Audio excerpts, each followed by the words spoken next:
परम पूज्य उच्चारणाचार्य आचार्य श्री 108 विनम्र सागर जी मुनिराज के आज्ञानुवर्ती शिष्य मुनि श्री 108 विनय सागर जी मुनिराज के मंगल प्रवचन।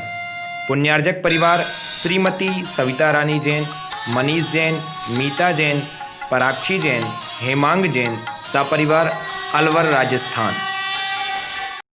अनंत सिद्ध परमेष्ठी भगवान ने की जय। 1000 आरसी अजितनाथ भगवान ने की जय हो। 1000 आरसी जम्मू स्वामी महाराज की जय हो। आचार्य भगवान विराट सागर जी गुरुदेव की जय हो। मम गुरु आचार्य भगवान विनम्र सागर जी गुरुदेव की जय हो। द्वादशांग जिनवाणी माता की जय हो। बहु सत्य घात जनिता दसिना दुर्मेक सत्वघातोत्थम इत्याकलयकारिणा महासत्वस्य हिंसनम जातु। बंधुओं, आचार्य भगवान अमृतचंद स्वामी कह रहे हैं कि इस जीव ने अनेक बार देशना को सुना लेकिन देशना को प्राप्त नहीं कर सका। विनय पूर्वक जिसने जिनवाणी का श्रवण किया और निश्चल निष्कंप होकर के जिसने सुत की आराधना की, उस जीव को वर्तमान का सुत भविष्य में देशना लब्धि का कारण होता है। कदाचित अशुभ कर्म के योग से जीव को दुर्गति का भाजन भी बनना पड़े, फिर भी देशना नहीं छोड़ना, क्योंकि देशना से आपके दुर्गति में भी शुभ के संस्कार जागृत हो जाएंगे, वहां सम्यक की प्राप्ति हो जाएगी। यह जिनवाणी नरक में भी देशना लब्धि का काम करेगी। यदि आपने जिनवाणी का अविनय कर लिया, सुत को निर्मल दृष्टि से नहीं समझा, तो आपको अशुभ गति का बंध हो जाएगा। ध्यान रखना, जब आप भगवान की पूजा ऐसे भक्ति भाव से करते हैं कि अन्य भी आपकी आवाज को सुन करके ऐसा सोचने लगे कि थोड़ा सुन लूं, पूरा ही सुन लूं। अरे ऐसा कभी नहीं बोलना कि बगल में पूजा करने वाला सोचे कि यहां से जल्दी चले जाऊं।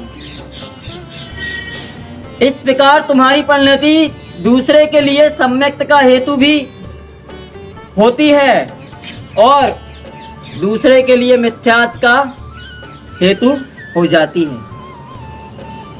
बंधुओं, ध्यान रखना, मेरी चित्त वृत्ति ऐसी हो जो चैतन्य के चमत्कार को प्रकट करा दे। मेरी वृत्ति ऐसी ना हो कि मेरे कारण कोई दूसरा सम्यक क्षेत्र को छोड़कर असम्यक क्षेत्र में चला जाए।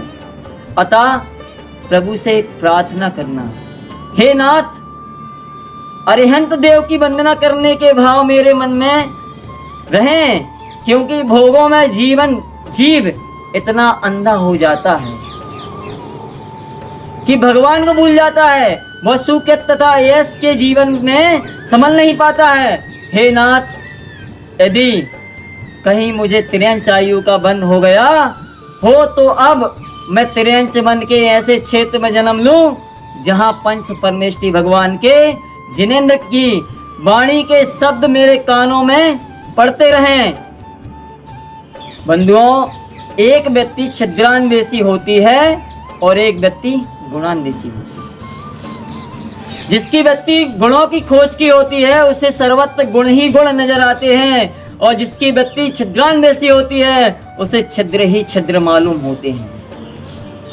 एक बार 4 व्यक्ति बनारस से अध्ययन करके आए। उनके गुरुजी ने उन्हें बड़ी बड़ी नीतियों का ज्ञान कराया था, लेकिन नीतियां भी उसे ही काम आती हैं जो नीतिवान होता है। यदि अंतरंग में तुम्हारा नीति कुशल है तो ग्रंथ की नीति काम कर सकती है, और स्वयं की प्रज्ञा ही नहीं है तो लोगों की नीति ग्रंथ तो पढ़े, विद्वान बन गए, लेकिन बुद्धिमान नहीं बन पाए। भैया, शास्त्रों से विद्वान तो बना जा सकता है, पर शास्त्रों से बुद्धिमान नहीं बना जा सकता। बुद्धि क्षयोपम से होती है, और आपकी प्रज्ञा आपकी स्वयं की प्रबल पुण्य से सहज प्राप्ति होती है। विद्या कहीं भी सीखी जा सकती है। क्योंकि वह एक कला होती है और बुद्धि कुशलता होती है। यदि कुशलता नहीं है तो एक जैसे दो छात्रों ने वकालत पढ़ी, उनमें एक जज बन गया और दूसरा जहां था वहीं है। यद्यपि ग्रंथ तो दोनों के समान थे पर प्रज्ञा समान नहीं थी। पंडित शिकरचंद जी का नाम आपने सुना होगा। भिंड के बहुत प्रसिद्ध प्रतिष्ठाचार्य थे। कहीं पढ़ने नहीं गए, घर में ही वह पढ़े। रत्नकांड, श्रावकाचार और तत्वार सूत्र का अध्ययन किया। जब प्रज्ञा जागृत हुई तो